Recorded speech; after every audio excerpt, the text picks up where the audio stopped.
আলহামদুলিল্লাহ রাব্বিল আলামিন। প্রিয় দিনী ভাইয়েরা, আজকে দেখা যাচ্ছে যে আমাদের সমাজে আত্মহত্যার পরিমাণটা এত বেড়ে যাচ্ছে।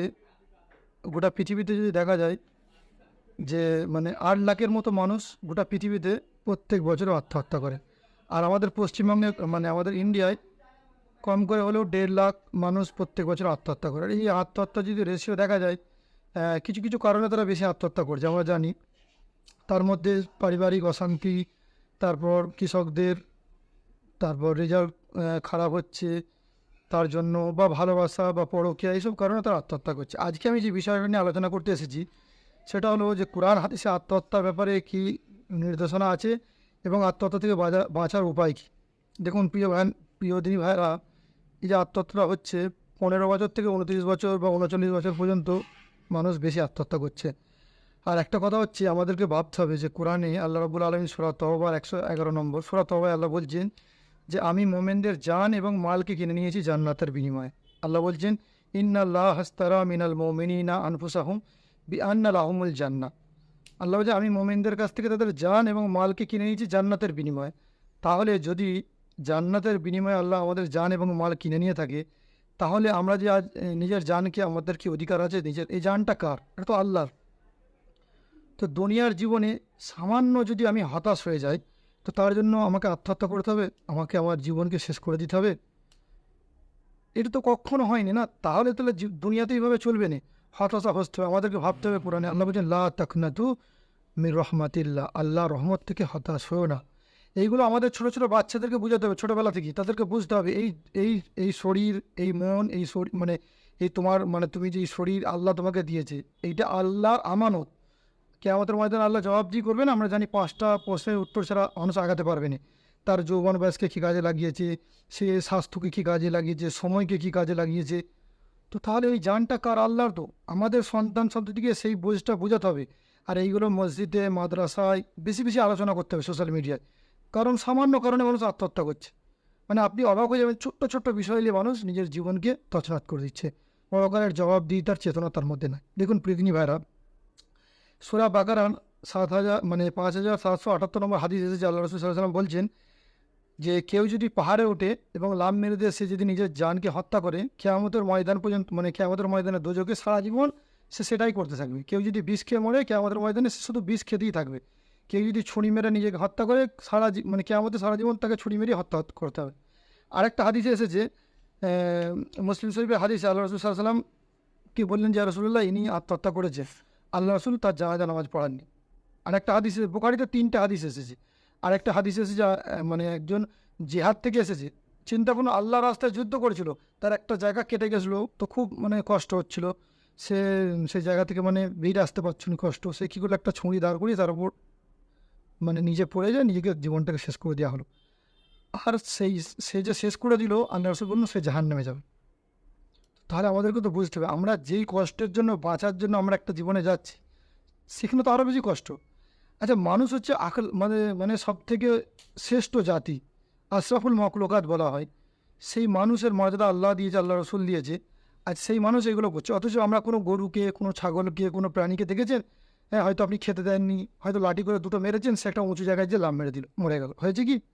কোনো দিন হয়নি। কোনো গরু, কোনো ছাগল, কোনো মোষ হয় কি, তারা না খেতে পেলেও কষ্টতে, তাদের এত আপনাদের মতো এত সম্পদ জড়া করা নেই, ব্যাঙ্কে এত অ্যাকাউন্ট নাই, ঘরে এত জোড়া জামা নাই, এত সম্পদ নেই, তারপরও তারা কি আত্মহত্যা করে? আর যারা শ্রেষ্ঠ জাতি, তারা সামান্য কিছু হতাশ হলেই আত্মহত্যা করছে।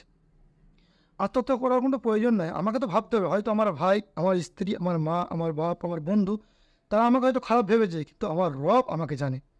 আমার রব তো আমাকে বুঝছে, আমার রব তো আমার সাথে আছে। আল্লাহ বলছেন ওয়াইজা সালাকা ইবাদি আন্নি ফাইন্নি করিব। আল্লাহ বলছেন আমার বান্দা যখন আমাকে ডাকে, আমি তার অনেক কাছে থাকি। মিন হাবলিল ওয়ারির, এই যে গলাটা যে যে রগের ওপর দাঁড়িয়ে আছে, মাথাটা, সেই রগেরও কাছে থাকে আল্লাহ।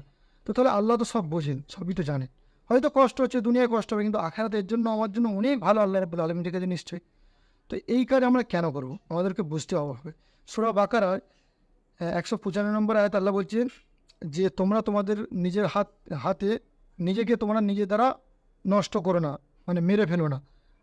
এই এই আয়াতের পরিপ্রেক্ষিতে মুফাসসিররা বলছে নিজেকে যারা হত্যা করে তারা জাহান্নামে যাবে।